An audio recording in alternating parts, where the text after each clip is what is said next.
দেখো, show that Karl Pearson coefficient of skewness lies between -3 to +3। এটা ভালো করে দেখো, স্কিউনেসের formula m minus md by sigma, যেখানে m মানে মিন অর্থাৎ এক্স বার, যেটা summation xi by n, md মানে মিডিয়ান, আর সিগমা স্কোয়ার মানে ভ্যারিয়েন্স। ভ্যারিয়েন্সের ফর্মুলা হলো summation x minus x bar summation xi minus x bar তার হোল স্কোয়ার বাই n। ঠিক আছে, নর্মাল যা ফর্মুলা সেগুলো লিখলাম। এবার একটু ভালো করে দেখো, আমি যেহেতু স্কিউনেসের ফর্মুলায় m মাইনাস মিডিয়ান আছে, তাহলে মিনটা কখনো মিডিয়ানের থেকে বড় হতে পারে বা ছোটও হতে পারে। সেই জন্য আমরা মড সাইনটা নিলাম। মড সাইনটা নিলাম মানে আমি অ্যাবসলিউট ভ্যালুটা নিয়ে কাজ করব। এবার মিন, এম মানে যেহেতু মিন, মিনের ফর্মুলা কি summation xi by n minus md করে দিলাম, সেটা equal to 1 by n bracket i equal to 1 to n summation xi minus median. এটা কেন হলো একটু বোঝাচ্ছি। এই জায়গাটা কেন হলো আমি একটু দেখো বোঝাচ্ছি। একটা জিনিস বোঝো, এখানে মিডিয়ান যেহেতু একটা সংখ্যা, এখানে মিডিয়ান যেহেতু একটা সংখ্যা, সামেশান মিডিয়ান মানে কি হবে n ইন্টু মিডিয়ান। আবার বলছি, মিডিয়ান যেহেতু একটা সংখ্যা, সামেশান মিডিয়ান মানে কি n ইন্টু মিডিয়ান। সেই এনটা এই n এর সাথে কেটে যাচ্ছে, ওই জন্য শুধু মিডিয়ানই পড়ে থাকছে। ভালো করে একটু আবার বলছি, দেখো দেখো এখানে 1 বাই n কমন নিয়েছি, তাহলে 1 বাই n যেহেতু কমন চলে গেছে, আর এখানে দেখো মিডিয়ানটা সামেশানের মধ্যে নিয়ে গেছি। মিডিয়ানটা সামেশানের মধ্যে নিয়ে মানে সামেশান মিডিয়ান মানে কি n ইন্টু মিডিয়ান।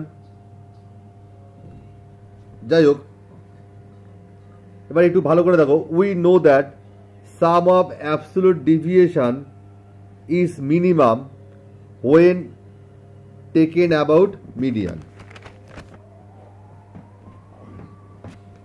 আমাদের অ্যাবসোলিউট ডিভিয়েশনটা সবচেয়ে ছোট হবে তখনই যখন সেটা আমরা মিডিয়ানের রেসপেক্টে ক্যালকুলেশন করব। তাহলে ওই জন্য দেখো 1 by n summation i equal to 1 to n summation xi minus median less than equal to 1 to n i equal to 1 to n summation xi minus x bar. কারণ ডিভিয়েশনটা তখনই সবচেয়ে ছোট হবে যখন আমি এটা মিডিয়ানের রেসপেক্টে নেব, যে প্রমাণটা তোমরা মেজার্স অফ সেন্ট্রাল টেন্ডেন্সি চ্যাপ্টারের মধ্যে রয়েছে। এবার দেখো, স্কিউনেসের হোল স্কোয়ার। কেন হোল স্কোয়ার নিলাম? এই কারণে হোল স্কোয়ার নিলাম, স্কিউনেস তো নেগেটিভ আসতে পারে, স্কোয়ার করা মানে সেটা পজিটিভ হয়ে যাওয়া। এবার স্কিউনেসের ফর্মুলা সেটার হোল স্কোয়ার, সেটা অবশ্যই লেস দেন ইকুয়াল টু, এই যে এই তিনটা বসেছে এই তিনের জন্য, আর এম মাইনাস মিডিয়ান মানে এম মাইনাস মিডিয়ান, এম মানে মিন মাইনাস মিডিয়ান। হ্যাঁ, সেটা যেটা আমি পেলাম, দেখো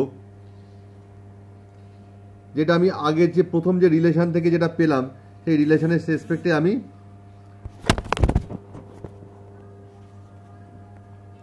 সেই রিলেশনের রেসপেক্টে আমি কিন্তু বসালাম। দেখো ফ্রম 1, এবার স্কোয়ার করে দিলাম।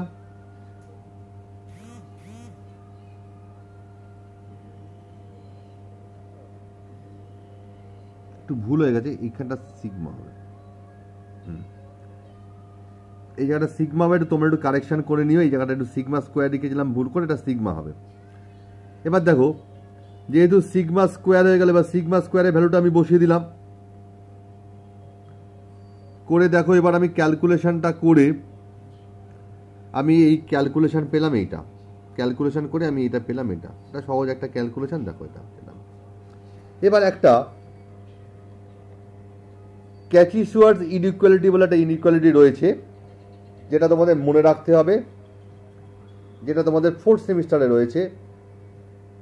Summation i equal to 1 to n summation ai minus bi তার whole square less than equal to i equal to 1 to n ai square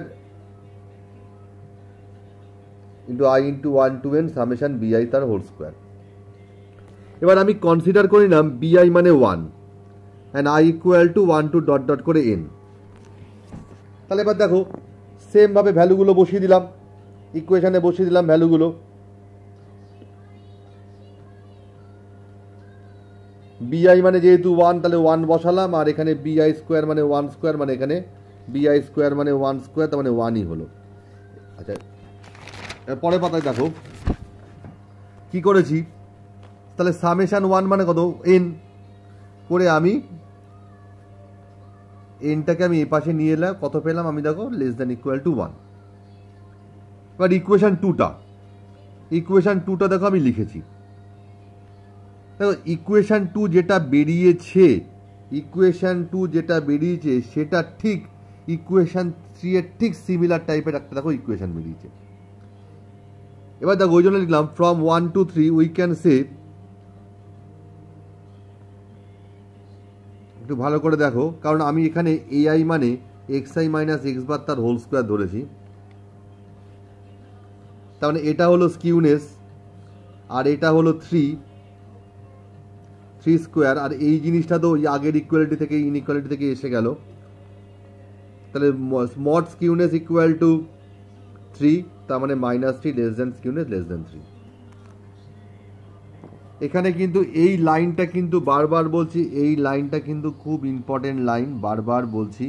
এখানে সেই ইনইকুয়ালিটির যে কন্ডিশন এটা লেস দ্যান ইকুয়াল টু 1 সেটা পুট করলাম।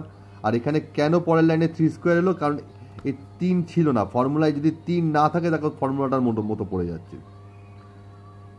যদি 3 না থাকে তাহলে কিন্তু ফর্মুলাটার মতো পড়ে যাচ্ছে, ওই জন্য 3টাকে রাখলাম বলে এখানে কিন্তু 3 স্কোয়ার এলো।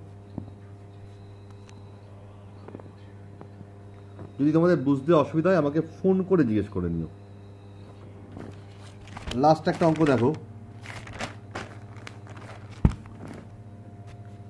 Show that β2 greater than 1। β2 মানে কি, m4 ডিভাইড বাই m2 তার হোল স্কোয়ার।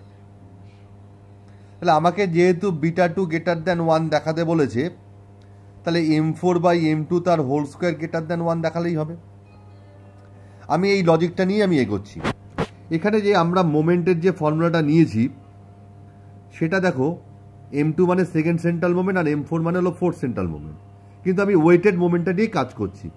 তোমরা সিম্পল মোমেন্ট নিয়েও কাজ করতে পারো, ওয়েটেড মোমেন্টটা দেখাচ্ছি, তাহলে একটা ব্রডার কনসেপ্ট বা একটু জিনিসটা আরও বেশি ভালো হয়। দেখো এবার আমি m4 এর ভ্যালুটা বসালাম, m2 এর ভ্যালুটাও বসালাম।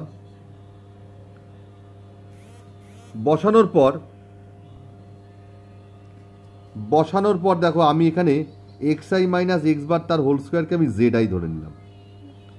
তাহলে তুমি দেখো সমস্ত xi minus x bar whole square যেহেতু zi, এই জন্য আমি দেখো এটা কি হবে, যেহেতু পাওয়ারে 4 আছে ওই জন্য zi স্কোয়ার, এটা শুধু zi।